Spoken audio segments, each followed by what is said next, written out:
We're talking today with Steve Leeder, the Editor-in-Chief of the MJA, about the 4th of August edition, which is all about the heart. Indeed.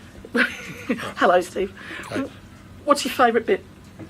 I think my favourite bit is Michael Kirby's opening address to the recent HIV conference in Melbourne. Mm-hmm. It's powerful stuff, wasn't it? It's powerful stuff, and written in the shadow of the Malaysian Airlines disaster.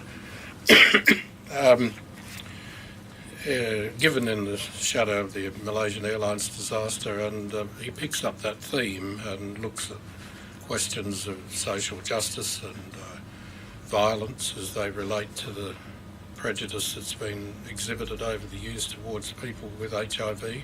He always manages to find a positive, doesn't he? He does, and a very constructive address, and I think one that was extremely well received by the larger Congress in Melbourne. It was a great Congress. Have we got it in full?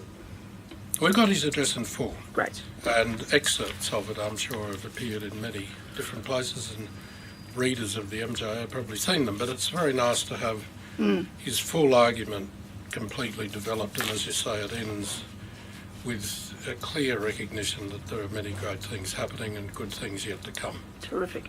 What else can we look forward to in this edition? Well, it's interesting. We've got HIV on one side, which is the fading global health problem.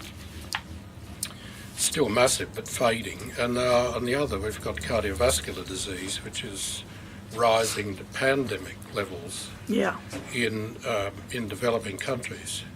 So matters of the heart, yes, and an examination of the use of new tests like troponins in general practice in other places that enable very early detection of heart damage that might follow from an incipient heart attack.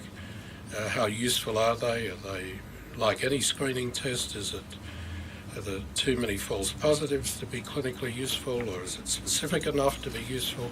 And those matters are considered in several of the articles there. And there's a podcast as well, another one, not mine, but from Dr. Jodie Lattimore, who is from the George Institute, University of Sydney, who's an expert in the field of heart failure. Now, I can remember back to a time when heart failure was a very low-level matter in the thinking of people interested in cardiovascular disease. Yeah. Study that I was involved in at Westmead 25 years ago, we wrote to the Heart Foundation and said, we've got these patients with heart failure, what educational resources do you have for them compared with people having coronaries? The answer was basically none. Wow. And that, of course, has changed because we're seeing much, much more heart failure in people who would otherwise have died but are now rescued through good medical care, surgical care. But unfortunately, a proportion of those in previous years have gone on to progress and develop heart failure, which has meant that the rising rates of heart failure are a major cause for concern. A big challenge to the notion of integrating care between the hospital and the community. Yeah. You can't do it all in general practice. You sure can't do it all in hospital. How do we get our acts together? Because the patients, whether in general practice or hospital, are the same. Yes. That segues nicely into the careers story, which is on rehabilitation medicine. Rehabilitation medicine, I think, is another growing field where belated recognition is being given to the need to invest medical resources in helping people stabilise their risk, as one cardiology friend of mine puts it. Yes. And get back to a full form of living that's satisfactory to them and to their families.